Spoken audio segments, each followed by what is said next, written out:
iziet tādu grupiņu cauri. Mēs organizējam apmācības brīvprātīgajiem, un tad, līdz ar to nodrošinam arī pēc vajadzības pavadoņus cilvēkiem ar redzes traucējumiem, kuri apmeklē festivālu. Un, protams, arī cilvēki ar kustību traucējumiem. No šī projekta es domāju, ka tas, kas bija būtiski, bija redzēt to patiesībā un novērtēt, cik tas ir svarīgi arī citām organizācijām.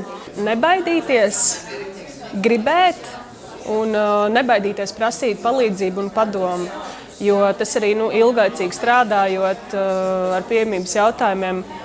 Es gribētu teikt, ka mums, lai arī cik mums būtu varbūt tāda jau uzkrāta pieredze un kaut kā tāda zināšana muskuļi, mēs neviens komandā noteikti neņemtos teikt, ka mēs zinām, kā ir pareizi un ka ir viena pareizā kaut kāda ievirze, kurā iet, ir jāprasa tiem, kas ir tie lietotāji, tie ir konkrētie cilvēki, kas ir tās mērķu grupas, ar kurām strādā, un jāprasa, kas ir tas, kas tev palīdzēs apmeklēt festivālu, ko tev vajag, lai tavs apmeklējums būtu iespējami ērtāks, un kā padarīt šo te pasākumu gan fiziski, gan saturiski pieejamāku.